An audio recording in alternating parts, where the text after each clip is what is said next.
Hello friends, welcome back to Be English Champion YouTube channel. Guys, आज जो story हम read करने वाले हैं उसका टाइटल है the wig.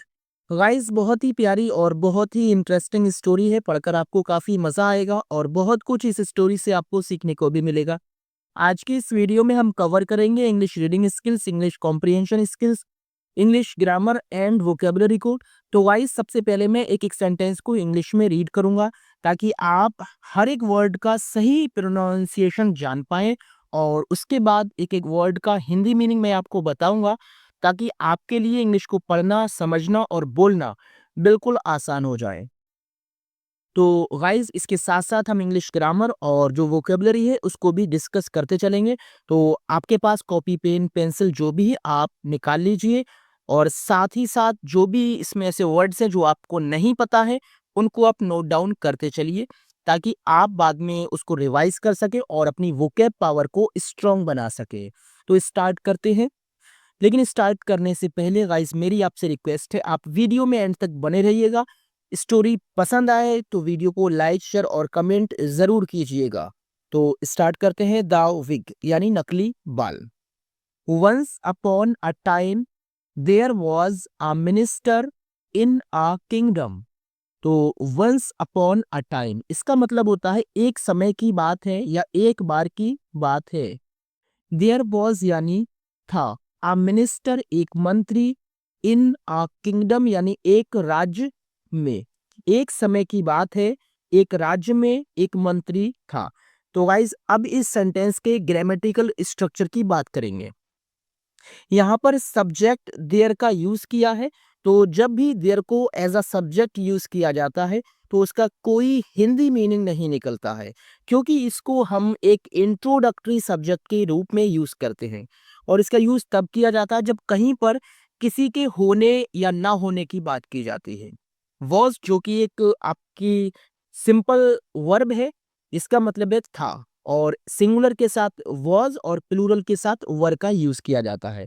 In a kingdom, यहाँ पर आर्टिकल ए का यूज किया है जो कि एक इंडेफिनिट आर्टिकल है। जब उसके आगे ऐसा नाउन जिसके बारे में हमें क्लियर जानकारी नहीं होती है, उसके बारे में हम बिल्कुल निश्चित नहीं होते हैं, तो उसके पहले आर्टिकल ए का यूज किया जाता है, या फिर अकॉर्डिंग टू बॉबिल एन का यूज भी कर सकते हैं। तो इस तरह से इस सेंटेंस का मतलब हुआ एक समय की बात है, एक राज्य में एक मंत्री था। ठीक है गाइस, आगे देखते हैं। As he grew old he lost all his hair. तो एज का मतलब है जैसे जैसे, यानी ये टाइम को रिप्रेजेंट करता है। जैसे जैसे ही ग्रू ओल्ड, ग्रू ओल्ड का मतलब है बूढ़ा होता गया।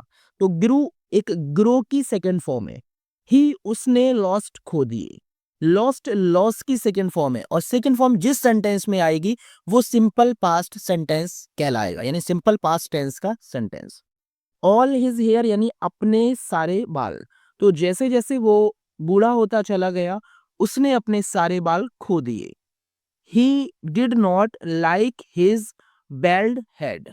तो ही यानी वो, डिड नॉट लाइक पसंद नहीं करता था, हिज अपने बेल्ड हेड यानी गंजे सिर को, वो अपने गंजे सिर को पसंद नहीं करता था।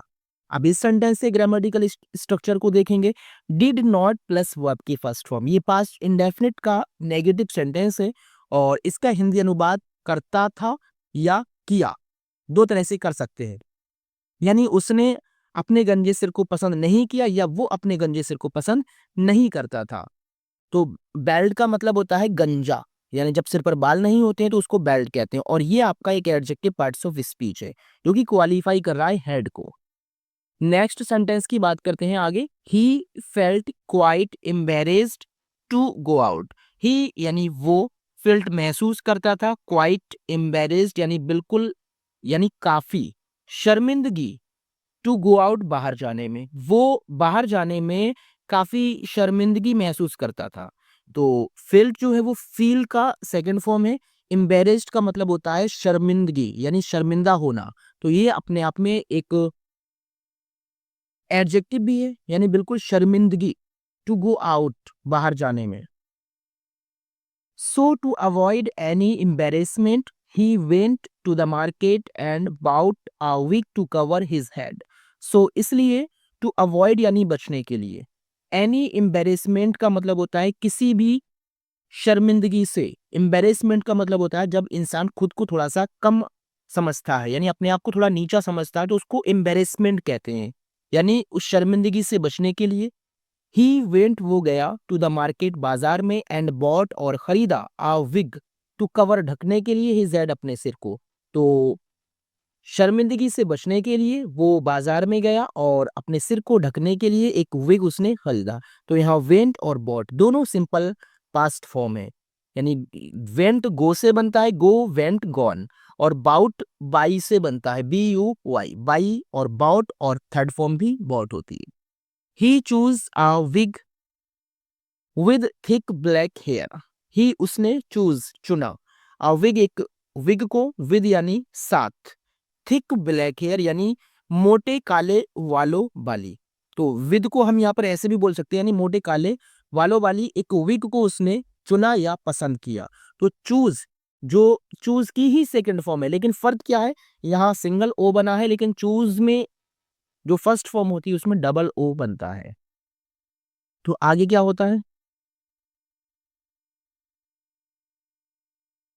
ही लाइक्ड द विग अलॉट, यानी उसने लाइक्ड, पसंद किया, द विग यानी उस विग को, अलॉट यानी बहुत, यानी वो उस विग को बहुत पसंद करता था।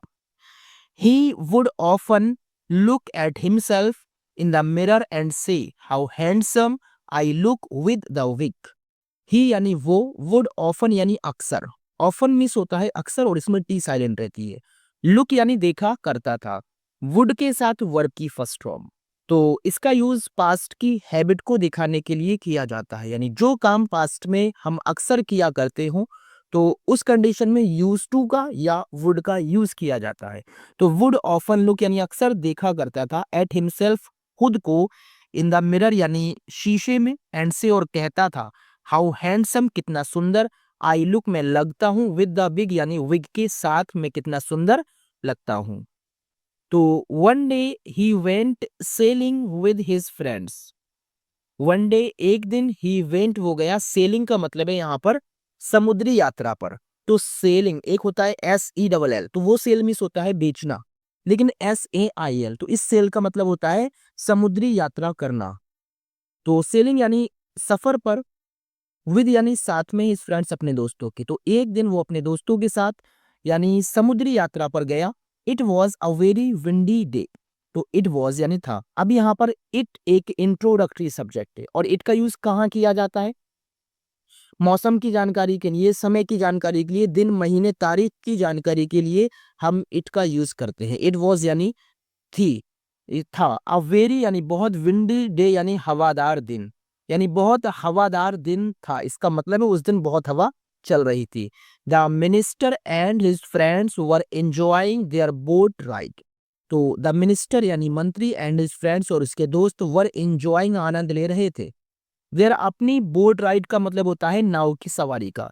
तो मंत्री और उसके दोस्त नाव की सवारी का आनंद ले रहे थे। यहाँ पर वर, वर का यूज किया है क्योंकि यहाँ पर मंत्री के साथ साथ उसके दोस्तों की भी बात की गई, यानी ये दोनों मिलाकर एक प्लूरल सब्जेक्ट बनता है, तो इसलिए वर का यूज किया, और ये पास्ट कंटिन्यूअस टेंस का सेंटेंस है।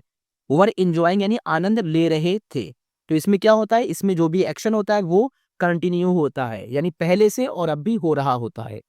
Suddenly I strong gust of wind blue.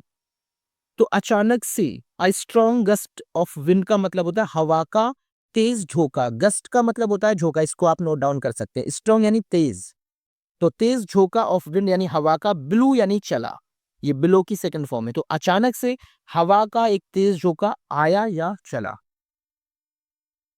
The wind knocked off the minister's wig. The wind यानी हवा ने, नॉक्ड ऑफ, नॉक्ड ऑफ का मतलब है उड़ा दिया, द मिनिस्टर्स विग, उस मंत्री के विग को हवा ने उड़ा दिया। नॉक ऑफ मीन्स होता उड़ा देना। मिनिस्टर्स यहाँ पर अपोस्ट्रोफी एस है, जिसका यूज का की के सेंस में किया जाता है।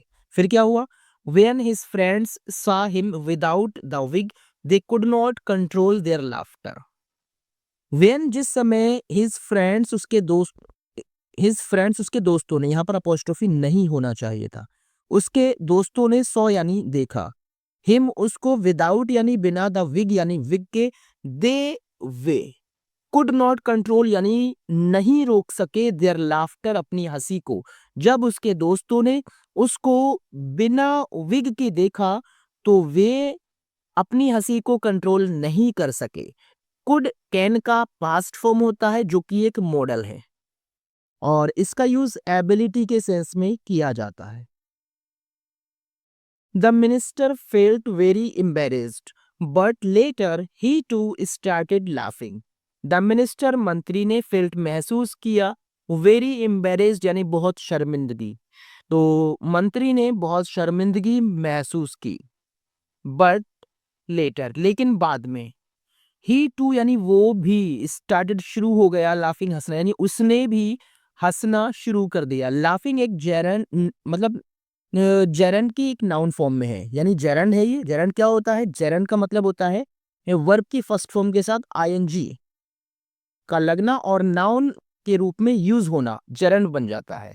तो लाफिंग मीन्स होता है हंसना और इसका हिंदी अनुवाद भी ना नी ने से किया जाता है और इसका यूज सब्जेक्ट और ऑब्जेक्ट दोनों रूपों में किया जा सकता है। तो उसने भी शुरू कर दिया, क्या शुरू कर दिया? लाफिंग यानी हंसना। He no longer felt ashamed of himself. He यानी उसने नो लॉन्गर यानी अब नहीं फेल्ट महसूस किया, अशेम्ड यानी शर्मिंदगी, ऑफ हिमसेल्फ अपने आप से, उसने अब शर्मिंदगी महसूस नहीं की। नो लॉन्गर का मतलब होता है जो काम अब नहीं होता हो उसको नो लॉन्गर कहते हैं।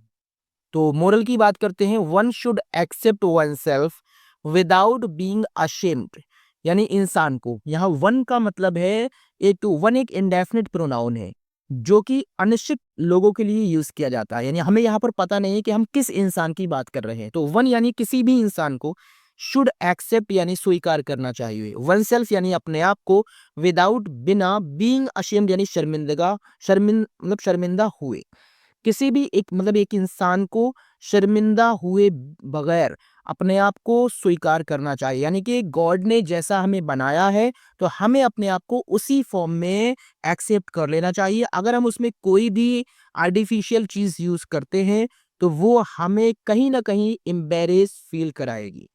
तो गाइज आपको ये स्टोरी अच्छी लगी हो तो प्लीज वीडियो को लाइक शेयर और कमेंट कीजिए। Thank you for watching this video.